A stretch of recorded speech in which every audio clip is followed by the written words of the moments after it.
I was discussing an alternative myth to the ceramic and fully automatic models of the universe. I'll call the dramatic myth. The idea that life as we experience it's a big act, and that behind this big act is the player. And the player, or the self, as it's called in Hindu philosophy, the Atman, is you. Only you are playing hide and seek, since that is the essential game that's going on. It's the game of games. It's the basis of all games, hide and seek. And so since you're playing hide and seek, you are deliberately, although you can't admit this, or won't admit it, you are deliberately forgetting who you really are, or what you really are,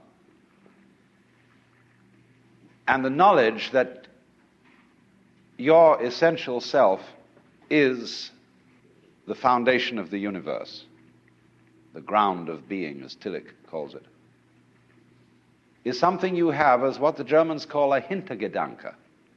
A Hintergedanke is a thought way, way, way in the back of your mind, way back here somewhere.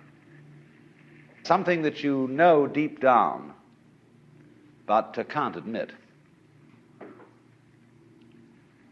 So, in a way then, in order to bring this to the front, in order to know that that is the case, you have to be kidded out of your game.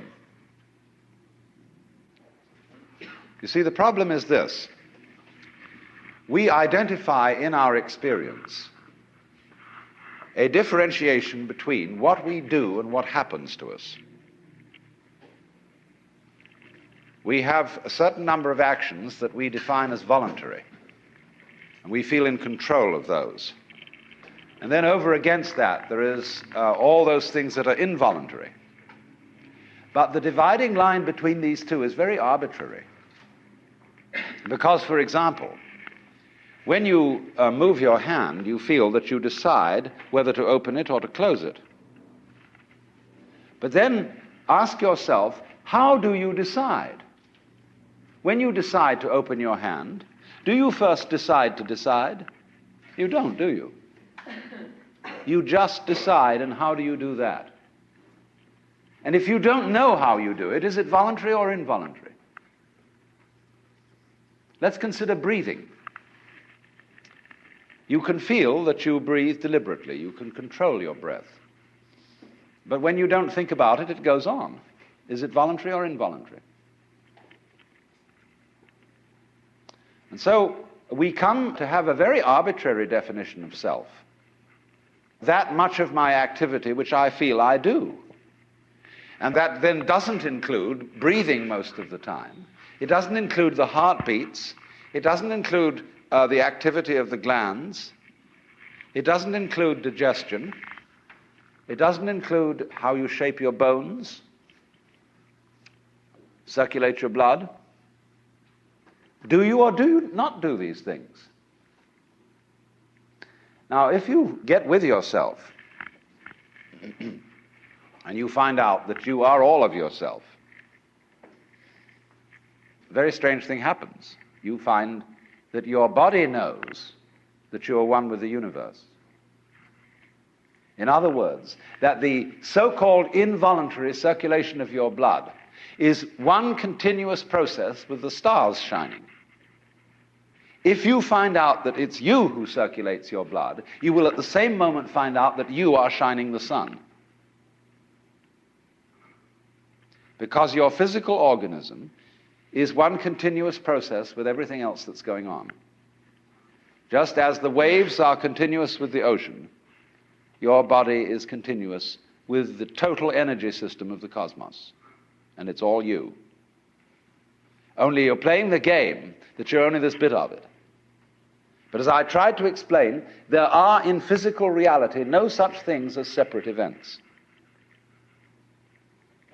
So then, remember also when I tried to work towards a definition of omnipotence. Omnipotence is not knowing how everything is done. It's just doing it. You don't have to translate it into language.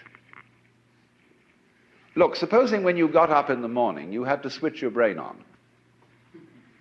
And you had to think and do as a deliberate process, waking up all the circuits that you need for active life during the day. Why, you'd never get done. Because you have to do all those things at once. How can a centipede control 100 legs at once? Because it doesn't think about it. And so in the same way, you are unconsciously performing all the various activities of your organism. Only unconsciously isn't a good word, because it sounds sort of dead. Superconsciously would be better. Give it a plus rather than a minus. Because what a consciousness is simply a sort of specialized form of awareness. When you look around the room, you are conscious of as much as you can notice. And you see an enormous number of things which you don't notice. If, for example, I look at a girl here and somebody asks me later, what was she wearing?